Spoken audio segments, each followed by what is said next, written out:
যেই পরিস্থিতি সৃষ্টি হয়েছিল সেই পরিস্থিতি সম্পর্কে আপনি কী জেনেছেন, এবং আমরা দেখতে পাচ্ছি এই মুহূর্তে আপনাদের উপস্থিতির মাধ্যমে এখানে একটি শান্তি পরিবেশ বিরাজ করছে, এটি কীভাবে সম্ভব হলো? আমার উপজেলা বিএনপির সম্মানিত আহ্বায়ক জনাব সরওয়ার জাহান চৌধুরী এবং সদস্য সুলতান মাহমুদ চৌধুরী মোবাইল ফোন পেয়ে আমরা দ্রুত ঘটনাস্থলে আসি।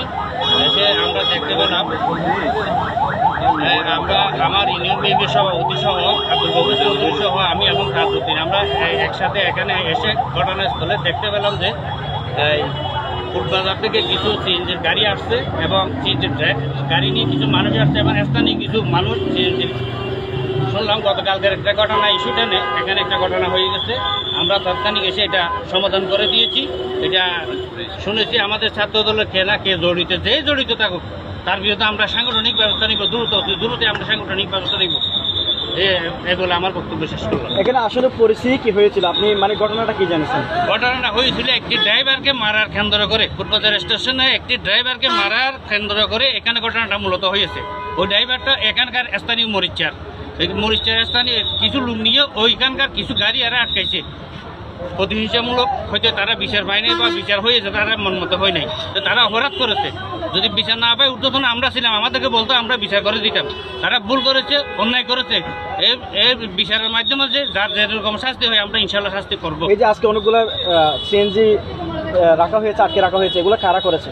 এগুলো করেছে স্থানীয় মরিচার কিছু ড্রাইভার এবং উচ্ছৃঙ্খল কিছু এই যুবক।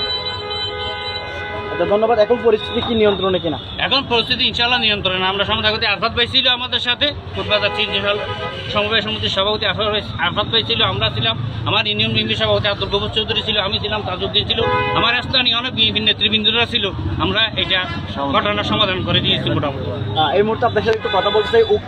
ফুটবাজার এবং মরিচার যে সিএনজি সমিতি আছে বা এখানে যারা সিএনজি শ্রমিক যারা রয়েছে তাদের জন্য কি বলতে চান, এবং পরিস্থিতি যে পরিস্থিতি সৃষ্টি হয়েছিল সেই পরিস্থিতি শান্ত থাকার লক্ষ্যে আপনারা কোন ধরনের পদক্ষেপে বর্তমানে গিয়েছেন? আমরা শুনেছি কিছু শ্রমিক রাস্তা অবরোধ করেছে, সাথে সাথে আমাদের উপজেলা বিন্দু সভাপতি সরওয়ার জাহান চৌধুরী এবং সদস্য সচিব সুলতান মাহমুদ চৌধুরী ফোন দিয়েছে রাস্তা গিয়ে তাড়াতাড়ি রাস্তা ক্লিয়ার করে দেওয়ার জন্য। আমি কোর্টবাজার আসছি, কোর্টবাজার ক্লিয়ার করে দিয়ে আমরা আবার আমাদের নেতা ফোন করছে মরিচা যাওয়ার জন্য। মরিচা এসে দেখলাম মরিচা হলদিয়া পালাম উত্তর শাখা বিএনপির সভাপতি গফুরউদ্দিন চৌধুরী এবং সাধারণ সম্পাদক মির্জা জহির ভাই এসে শ্রমিকদেরকে আশ্বস্ত করেছে যারা আজকে যে দুঃখজনক একটি ঘটনা ঘটিয়েছে যদি তারা হয়ে থাকে তাহলে আমরা আমাদের সিনিয়র নেতৃবৃন্দদের সাথে বসে আজকের মধ্যে তাদের বিরুদ্ধে ব্যবস্থা নেওয়া হবে।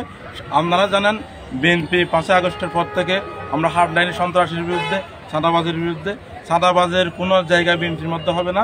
তারও ধারাবাহিকতায় আমাদের জেলা বিএনপির সভাপতি বিটানবির সাবেক সংসদ সদস্য আলহাজ শাহজাহান চৌধুরীর নেতৃত্বে একটি সুন্দর এই সিদ্ধান্ত ইনশাল্লাহ আমরা সরওয়ার জাহান চৌধুরী এবং সুলতান মাহমুদ চৌধুরীর মাধ্যমে আমরা পাবো বলে আশা করতেছি, এবং শ্রমিকরা সুন্দরজনক একটি বিচার পাবে, এটা আমি আপনার মাধ্যমে আশ্বস্ত করতেছি।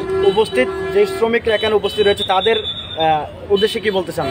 আমি প্রত্যেক শ্রমিক ভাইদেরকে বলবো শান্ত থাকার জন্য।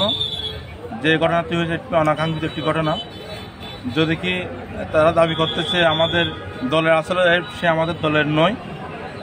যদি কি আমাদের দলের হয়ে থাকে তাহলে সাংগঠনিক ব্যবস্থা নেবে ইনশাল্লাহ। আমি প্রত্যেক শ্রমিকদের মরিচা এবং ওকিয়ার সিএনজি শ্রমিক ভাইদেরকে বলবো আপনারা আমাদের উপর আস্থা রাখুন, বিএনপির নেতৃবৃন্দের উপর আস্থা রাখুন, এই একটি সুন্দর সমাধান। ধন্যবাদ। আমরা